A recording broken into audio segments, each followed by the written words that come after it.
There's no flash. Do you need the flash? No. Okay.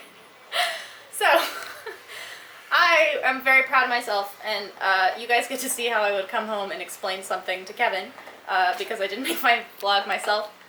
But today I'm very proud of myself in training because I had kind of a very exciting thing come together. A lot of what my training is right now is just going to be very mental, and I kind of hit the opportunity to meet that today.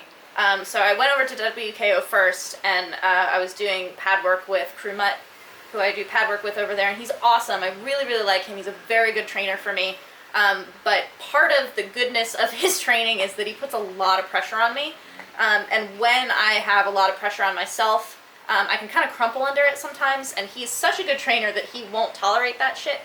So he kind of will keep putting that pressure on me when I'm acting like a brat. So our first round together, I was doing really well in terms of like energy, given that I don't have a lot of energy right now, so I need to take everything down and just kind of purposefully choose to do things without power. So I'm like, this is pad work without power, or this is clinching without power, and kind of thing. So round one was really great. Round two, I don't even know if he changed things, but I changed, and I started not blocking. And he doesn't like it when I don't block, particularly. Like, he's more pissed off about it than other trainers of mine.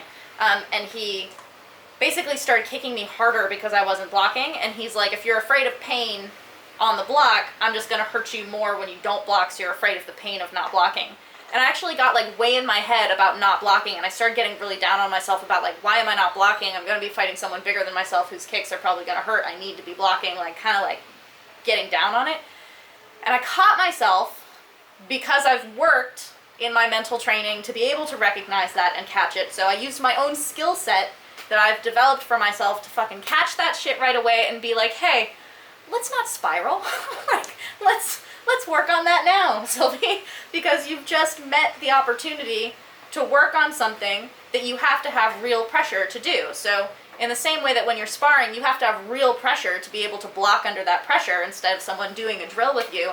When you start mentally getting on yourself and fading, you have to meet that real pressure under the real situation of feeling those things.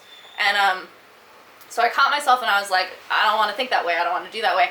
And so I was like, it's okay if I don't block any of them. I'm just going to step in and crowd his space instead. Like, if I'm not going to block, I'm going to do this other thing.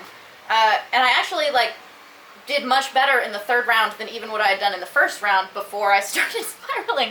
And I was really proud of myself, and while I still struggled a lot in that third round, and he put even more pressure on me, I could tell he was proud of me at the end of it, because your trainers know. Like, your trainers know when you're tired, your trainers know when you're like getting down on yourself, and if trainers are not really invested in you when you do that, it's really dangerous. So I'm very lucky that my trainers are invested in me already, so that they will keep working with me and keep putting that pressure on me when I'm doing that. I'm getting a little teared up because my trainers believe in me, which is really awesome. So I was really, really proud of myself today for that mental training. One, because I put myself in that position to be able to meet that opportunity. And then two, I recognized it and met it and did the things that I needed to do to turn that into a strengthening exercise. I basically did like extra mental pulls. I'm proud of myself.